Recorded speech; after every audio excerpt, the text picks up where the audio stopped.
Is Mark Allen Cooks. We have a very special show today. Not only do we have a special guest chef, you will not believe what he does for a living. I think he'd rather cook. We'll find that out. He's a CFO. He's a co-founder of the Polk Institute, and we'll be talking with Mike Manahan in just a few moments. We also have a guest director. Uh, this is a guy who's directed me for about 38 years. We've done uh, parades. We've done Tim Conway. interviews. We've done, what was that, Ray? The Tim Conway. Oh, the Tim Conway. We've done all kinds of things, and we'll talk about him a little bit too. Ray Hinton from Santa Barbara Grip and Lighting. I have in front of me cilantro and fresh ginger. Also has some fresh garlic. There is nothing better. We're going to have some beer in a couple of moments. We'll tell you what we're cooking as Mark Allen Cooks takes to the air. Here we go.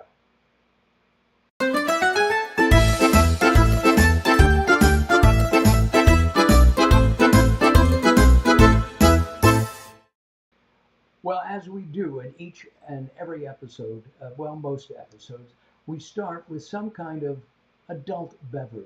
And we're going to bring our guest in, Mike from the Polk Institute. And there he is. Mike, welcome to Mark Allen Cooks. Whoops, we got him muted. Hi there. Really looking forward to this. There you go. Mike is based in Long Beach. He's a professor at Cal State University, Dominguez Hills, if I'm not mistaken. That is correct. And would you rather cook than anything else, or almost anything else? Well, I do have a passion for skiing, and probably the top of my list is skiing, but number two, probably cooking. And then number three being a CFO. Well, number three maybe being right. Also in there is hot tub parties with naked ladies, but okay. at my age, they're pretty hard to come by. Yes. Well, if anybody's interested, let me know. You can send us a note, and I'll forward your email or phone number to Mike. You're fantastic. Okay, good. Mike, you have a red wine, I think a blush, that you're going to drink. I am opening 2 bottles of beer. The first one is Union Jack. It's an IPA, and I picked the IPA because IPAs are kind of we think of India with IPAs, and this other one is a Lagunitas, and I'm going to pass that one over to Ray Hinton. I'm going to toast with Ray, and then Mike, you and I toast if you have your. Okay, well, I've got a bottle here. I'll show it to you. It is a Balverne Rosé of Pinot Noir. Comes from Russian River Valley. This is a private, small vineyard. Probably you won't get most of their wines at the local liquor store, but you can order them direct, and you'll find them in a lot of exclusive restaurants. And I thought that the rosé, it's a little more robust than a white wine. Right. I know we're doing a curry, which has a strong flavor, so I thought that the rosé would pair well with a curry. So I also got myself a rather large glass here. You do. You have a Rydell glass, don't you? I'm going to pour a large glass of rosé, and cheers. Cheers.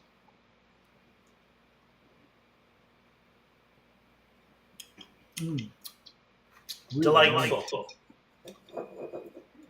Now, do you know the story of the IPA and what that stands for? IPA stands for India Pale Ale. Right. And when the British went to India, of course, India is a lot hotter than England is, and they found that their beer went bad. Because remember, the British, wherever they went, they took their beer with them. I mean, it was, every soldier had a couple of mules, with each mule had a keg of beer on it. And they went to India and the beer went bad. So they found out if they added hops to the beer, it preserved the beer, it didn't go bad. However, it gave it a slightly different flavor, which is we know as the hoppy flavor. It's a little more on the bitter side. And for whatever reason, I'm not sure why, Californians were the people that kind of brought the IPAs back to life. And today, some of the best IPAs in the world are made right here in California. Well, I have to tell you that the IPA that we're drinking is from Santa Barbara, Union Jack, and the one that Ray is drinking is from Petaluma, which is up in Northern California. While you were talking, telling us about that, I am struggling with getting some coconut oil into my pan. And I think, we'll see if that's enough. You can tell us in a moment. By the way, if you're watching, we'd love to hear from you.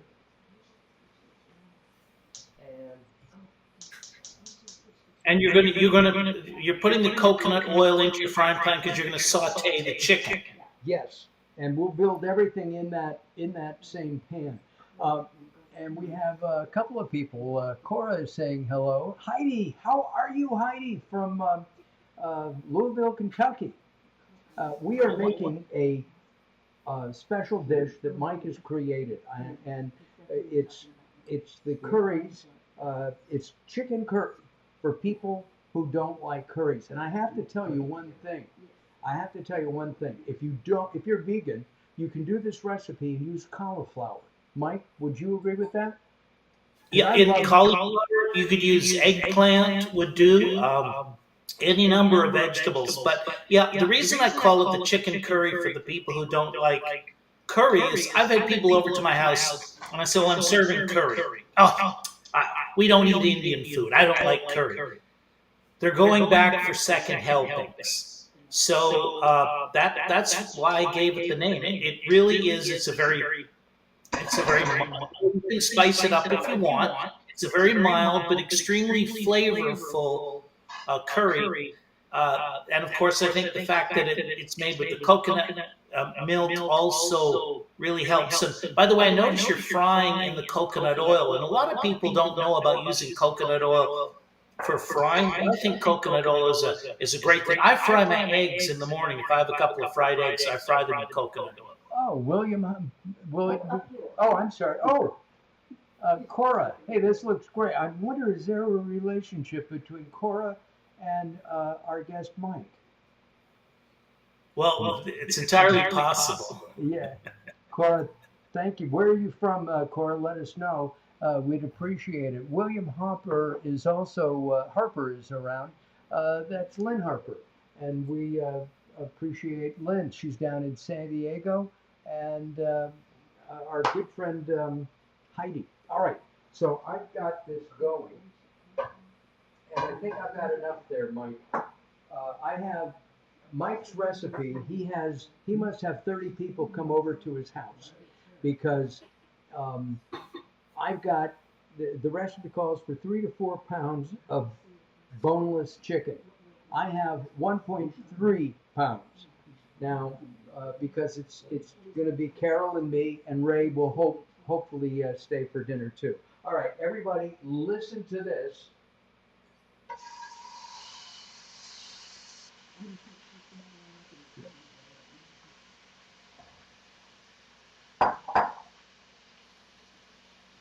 Now, we're gonna. I cut the.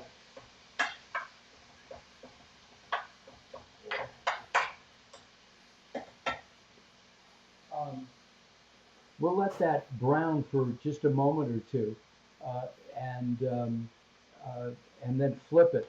We're going to take the chicken out of the pan, and then using that same pan, we're going to build a sauce, and it's going to be dynamite, I can tell. And just to make sure it's dynamite. Now, one of the things that I do, Mark, when I cook is, all my recipes have larger portions because even if I'm just cooking for a small group, I want, number one, everybody to take some home with them. So if you come to my house for dinner, I want you to take some of the leftovers home, and you can continue to enjoy the meal that I've cooked for the next couple of days. In addition to that, I love to take and put my what I cook in small containers and put it in the freezer. And maybe a week later or 2 weeks later, I've got something I can take out, heat it up, and I've got a nice dinner prepared for those nights when I get home and perhaps I don't have the time to sit around and spend a half hour cooking. Got it. We're going to talk about the Polk Institute in just a moment. We've had a couple of people on cooking with us on the Polk Institute. We have to get Gary to cook. I'm not sure Gary. He's I think he's the co-founder along with you. Got to get him to cook. The chicken is browning, and it's browning nicely. You can see that. I'm going to stir that up a little bit.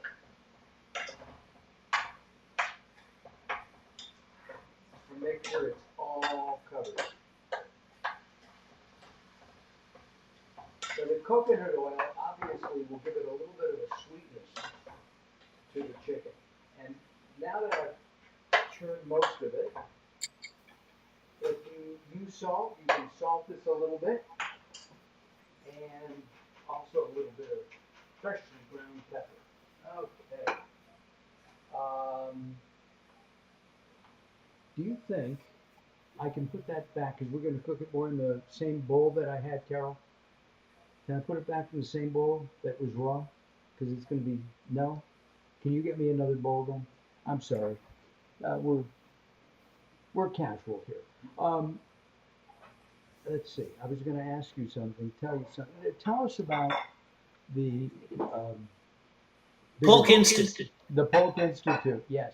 Okay, so my co-founder of the Polk Institute, the CEO, is Professor Gary Polk.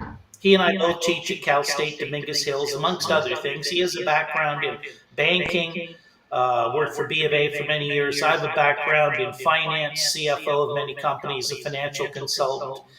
And we both teach at the university some form of entrepreneurship. He teaches kind of an entrepreneurial class. I teach entrepreneurial finance. And we thought, wouldn't it be great if we could form an organization to teach people entrepreneurship? Because, as both of us believe very strongly that if you want to fix a lot of the problems in America, create entrepreneurs. Another government program is not going to fix America. Entrepreneurs are going to fix America. Absolutely. And so what we did is we founded a nonprofit. And our nonprofit, basically, we work on a cohort basis. We take in a cohort, anywhere from 12 to 20 students. And those students work together for 2 years. They get training in finance, marketing, human resources, how to form a corporation, how to raise capital, how to establish your beachhead company. Mike, you got me at how to raise capital. That would be very important. I wanted to just come over here and interrupt just for a second. The chicken is doing really well. Because we're going to let this simmer for a little bit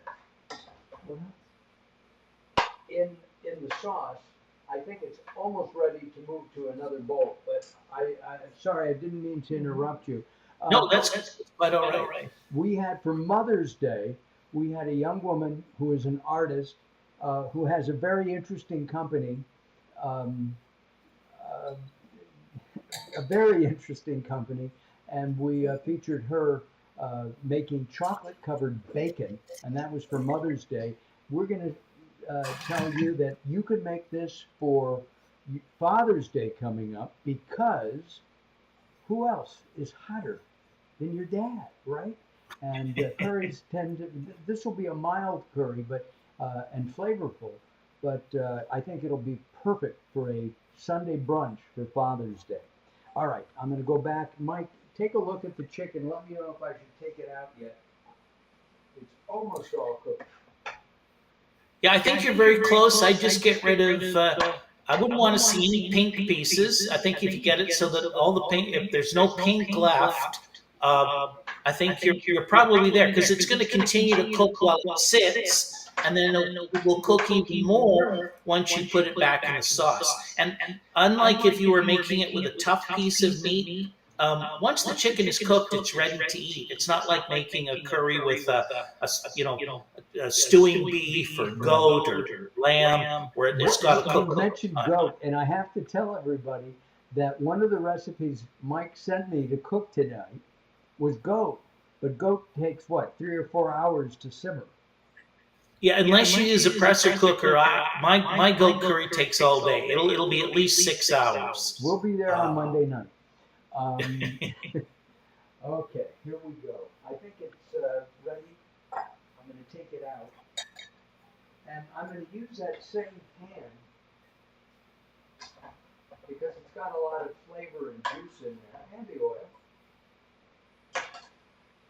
Yeah, I would just absolutely because that oil has absorbed flavor from the chicken, and you've got the coconut oil, which has a little coconut flavor to it. So it's great to just use that exact same pan and continue by adding your ingredients into it. And I will have up on our YouTube site in the next couple of days, we'll have a complete recipe for you. Now, I've got onions to go in here, Mike. Right? I'm going to put in Onions. Yeah. an onion. So I'm going to put Yeah. in the onion. Yeah. Put the onion in there. I'm sorry, Mike? Yes, so put in the onion. Yeah. No, you're doing fine. Put the oven. Now I like to really cook my onions down a little bit. So they're soft, translucent, maybe just starting to brown. And I'm going to add in some garlic. And the recipe called for 10 cloves of garlic. I love garlic. Now that's for the 3 or 4 pounds of meat. I put in about 4 cloves of garlic. Yeah. With garlic, I always say this: when you think you've added enough garlic, add more. Yeah, I'm with you 100%. Our guest is Mike Manahan, and Mike is the CFO and co-founder of the Polk Institute. We have a special show going today because we have a special guest, director Ray Hinton. Give us a shout out, Ray. Hey, there you go. Oh, he's shy. Do you like being on? Yeah, come on. Hey, that's right. Okay, he's directing us and doing all that. Let's go back, take a look at our pan. Oh. Now,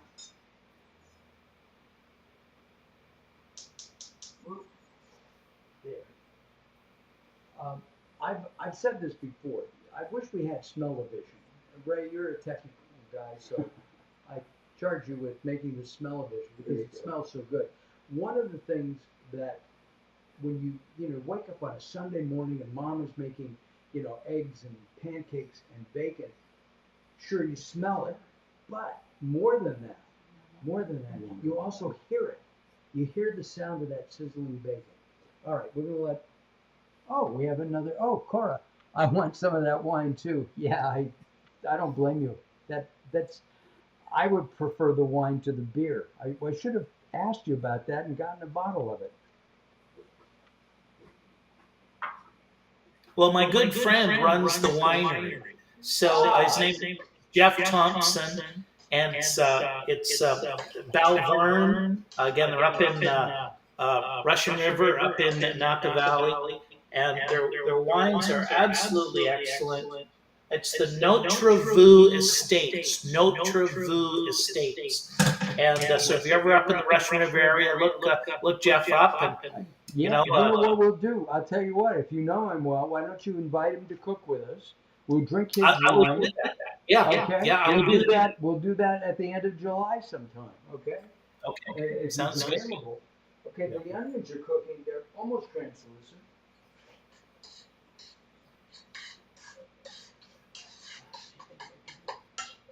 They're soft.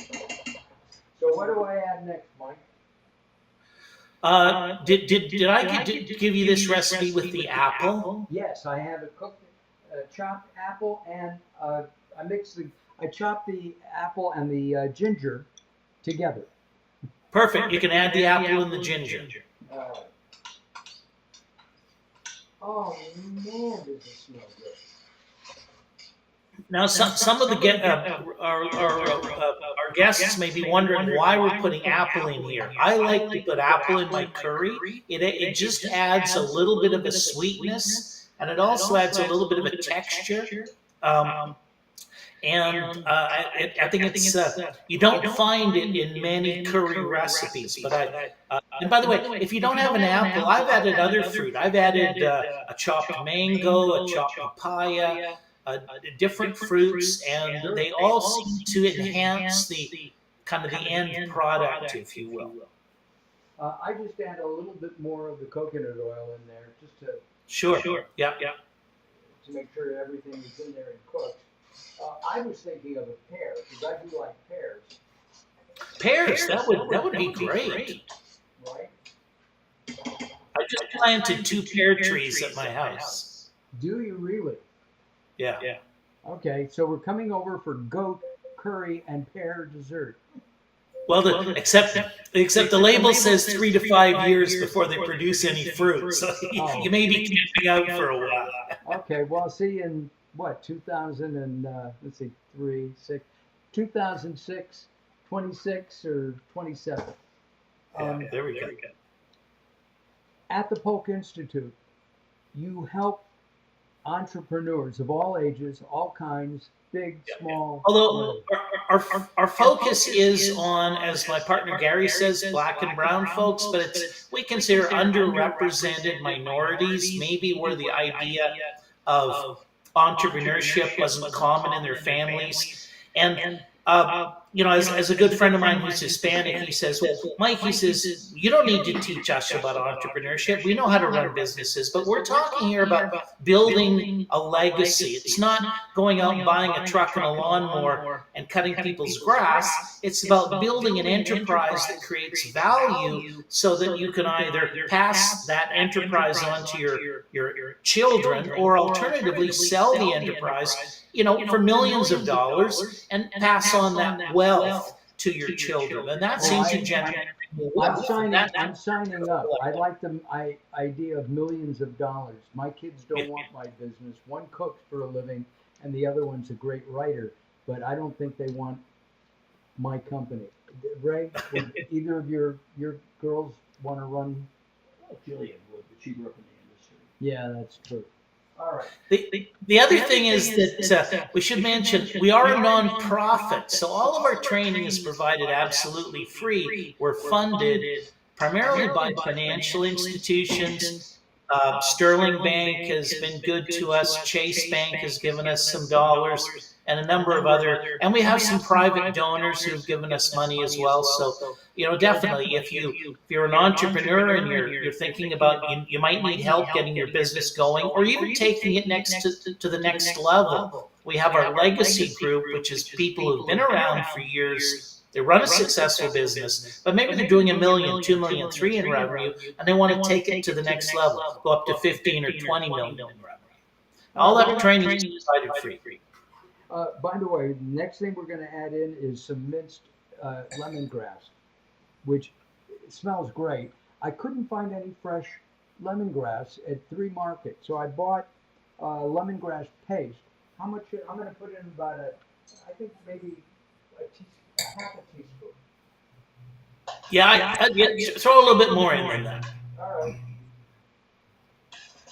Perfect. Yep, you're doing good. Oh, man. I think Ray's going to come and hang out with us every Wednesday because free dinner. I can add some other things. And then now I think you're ready to add your spices. Okay. What about the soup? The which? The soup mix. The yum tum. Yeah, I consider that part of the spices, but add the other spices first. Okay. Yeah. Add, right here is a tablespoon of green Thai chili. And there are different chilies throughout the world. So see, Thai chili. How much I've got some yellow curry. This is organic yellow curry. Tablespoon or two? Yeah, a Tablespoon. good tablespoon. Yeah.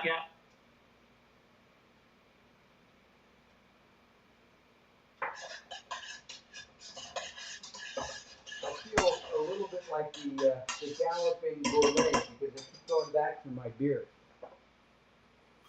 I think I still have one of his cookbooks. Graham curry. Yeah. Mm-hmm.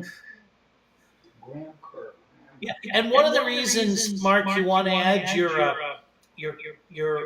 curry powders before you add any more liquid is because those curry powders get in with the oil that's still in your pan, and that brings out the flavor in those curry powders. I'm adding Graham Marsala right now. Yeah.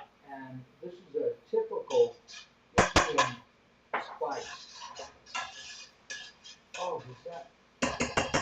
Can you guys smell that over there? Oh, yeah. Okay. I've got I've got tomatoes to add in now. Wait off. Well, hold off on the tomatoes. Add the tom yum soup mix. Oh, okay. Now, Yes. I have to tell you, I've got Blue Elephant, Royal Thai Cuisines, Tom Yum soup mix. Okay, and we can even put it down here if you want, Ray. Yeah, and you can also get that as a paste. I like the paste because then I can keep a jar in the fridge, and I'll add a teaspoon of that to. I'll add it to noodles. I'll add it to fried rice if I'm making fried rice. Add it to a curry if I'm making a curry. It's just all around a nice, flavorful seasoning. This is oh my gosh. Is it ready yet, Daddy? Are we here yet? Oh. Yeah. And now you can add your tomatoes and coconut milk. All right, tomatoes first. Now I drained these. These are chopped tomatoes. They're pre-cooked. They're diced tomatoes. And I got the Organics brand at Albertsons, which is part of Safeway, which is part of Bonds, which is also part of Kroger, because Kroger bought them last year. I'm going to put in the coconut milk. Whoa!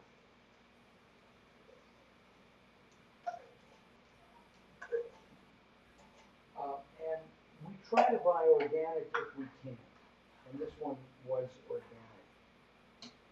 Yeah, so mix all that up, and now you have to kind of make a decision. You're going to have to put the chicken back in at some point. Is the liquid okay, or do you need a little more liquid? But what I'm seeing from where I'm sitting, it looks like you probably are okay on the liquid. So just stir that in, get it all blended nicely, and then you're ready to kind of put the chicken back in to simmer for another, not that long, because the chicken's pretty much already cooked, but you want those flavors to infuse in the chicken, and you also want the tomatoes to cook a little bit because just to blend more into the sauce, Now, and for all those flavors to mix together. I have the cilantro. Can I put that in, or at least some of it in, or is that just a topping on the raw? Well, you can add it. I do both ways. You can either add the cilantro now, or sometimes I like to add the cilantro at the end, or maybe just keep a little bit, like a handful out, or just and just for topping it when you're just a little bit topping it when you're finished. Yeah, perfect.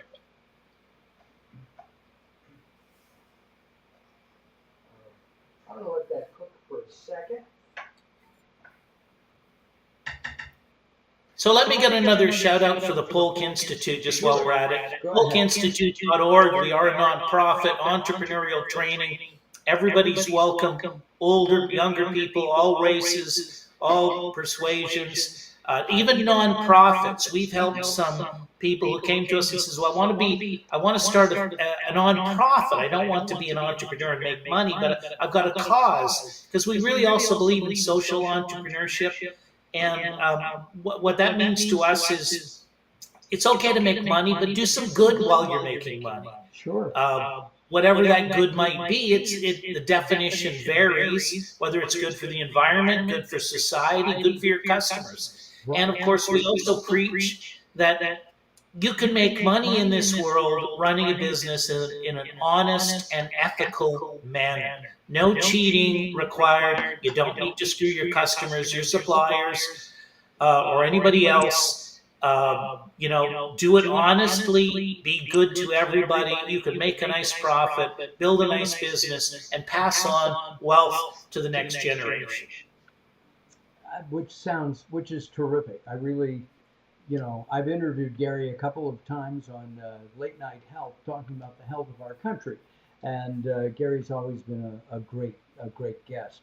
Our guest is Mike Manahan. He's the CFO and co-founder of the Polk Institute, and we are making. I'm so hungry right now. I cannot tell you, right? And I have to tell you, Mike, I'm not a big beer drinker. I drink it, but the wine that you're drinking, it sounds perfect. It really does. So I'll see if I can get my friend Jeff to ship you a bottle. yeah, that would be dynamite. Thank you.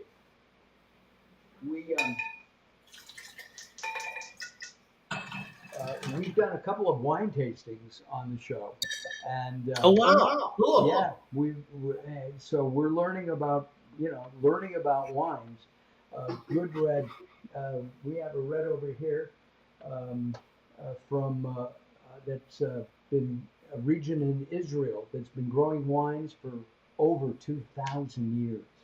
Wow, amazing. It is, and it's a great wine.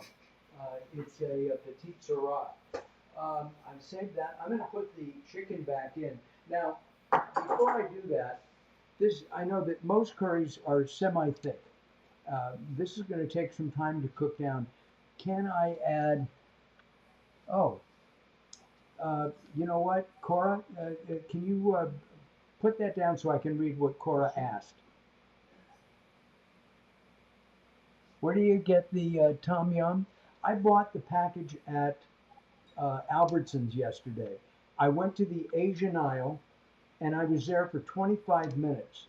And then I walked over to the India aisle and I found it. However, this is a Thai soup mix, so it didn't make sense to me, but I'm not merchandising the product. So try Albertsons Vaughn Safeway. Well, and not only that, Mark, living in Southern California, we have, a plethora of Asian grocery stores. We've got H Mart, which is the Korean grocery store. We've got ranch markets, which are Chinese grocery stores. We've got a number of Vietnamese grocery stores, and so we're very lucky here just to have. And so it's not difficult to get these types of ingredients, at least here in California. That's true. But even around the country, I suspect in any major city you can find all of this stuff. I have to tell you that in Silver Spring, Maryland, I walked into an H Mart, which I'd been going to, and I went back to the fish counter to buy some fish for dinner, and a gentleman and I start talking. So there's a joke here. I can't say the joke. Can I say the joke? I can start the joke. I can't finish it. The joke is two Jews go into a Korean market and they meet and become friends. I mean, that's basically it. It was really kind of funny. Okay, here we go. The broth is starting to boil, and it is thin. Some curries are thin. Should I add a thickening agent like I've just been told no thickening agent. Cornstarch, would that help a little bit? Is the chicken in there? Not yet. Okay. I would not add any thickening agent. You're going to get a little more liquid out of the chicken when you put that in. Um, but I would. I think you're ready to put the chicken in. I'd put it in. Um, and I presume you're serving it over rice. Yes. We did a little So I did a little cheat. Carol was out, and she kindly went and bought the following. Uh, she went to an Indian restaurant for us today. She bought garlic naan, onion oh kosher, wow, right, and rice. She also got chutney because we love chutney with this. yes, Raita, perfect. which is a yogurt, and uh, a spinach dish. Uh, that so we're having Indian tonight. We're Wow, having cool. Indian soon. The other thing I'd recommend, I just happen to have it in the cupboard right next to me here, because I am sitting in my own kitchen, is if you ever crushed pickle. Ooh, These are Indian spicy pickles, and I'm not sure exactly how they do them, but I love them. They're absolutely delicious. You eat them not like we would eat a pickle by itself. You have to eat them with something. But if you're having, even if it's a non-Indian dish, you're having yeah. something like a stew, Oh, that or sounds. even a pasta dish. It's wonderful to add those Indian pickles in there. I have never ever met a pickle that I didn't like, or an olive, or a radish. Anyway, I digress. Okay. Oh man, does this smell good? We have some rice already. I'm going to bring that over here. I won't get the naan out yet, but Mike, I wish you were here so you could taste your creation. Well, I think you should taste it before you serve it. I'm always a big fan of tasting as I go along. And the nice thing about something like curries is, if the recipe says, and this is good for the guys who maybe aren't so good at cooking, unlike other recipes, if it says use a tablespoon and use a tablespoon and a half, you've ruined the recipe. In this type of cooking, tablespoon and a half, it's not going to make a huge, you're not going to ruin the recipe. And what I always find is that people tend to underspice. So I always take a taste and I say, do I need to throw in a little bit more of that curry powder, a little bit more garam masala? Do I need to boost that flavor up just a little bit? And so I would recommend you do that now. Have a wee taste. See what you think. I can do that. I actually have a little spoon here. We end each show with me tasting, and I say this a lot, and I don't mean to be repetitive, but when we first started the show, I grabbed some food and threw it into my mouth, and I had to do the hot mouth tongue dance, which is really, really not attractive. Yes. So I'm letting this cool. I'm just tasting the broth. Yes, just the broth. This is really good. It's got a nice bite of spice, but it's not overly spicy. It's really, oh, Carol's going to love this. Oh, I have to tell you, Mike, it's your recipe, but I made it, and I love my own cooking. Well, that's great. I think you'll really enjoy it. It is a nice recipe, and again, for people who are not big fans of curry, and maybe have gone to an Indian restaurant where the food is either too spicy or too I don't know, just overpowering. I think this has a little lightness to it, but it's healthy. It's got chicken in it. It's got tomatoes in it. It's got cilantro, coconut oil. You're not eating something that I think is going to do your body a lot of damage either. That's true. You take a look at this picture of the food right now. Look at how lovely that is. I mean, is that gorgeous or what? Isn't that? Okay. I'm gonna get, should have a fork, but what? Oh, you have a fork. Yeah. Oh, I forgot. I don't know if you can see this. Ray, can you show us that again? It is so hot, the steam's coming off. I'd like to see a little more of that sauce on there, though. Yeah, you're right.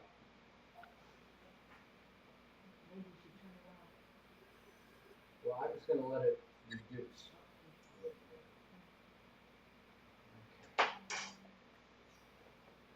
Mike, how's that? Take a look. Well, I can't see the dish now. There you go. That's much better. Yeah, All right. yeah, Great. perfect. Here we go, folks. Oh man. First, just the sauce and the rice.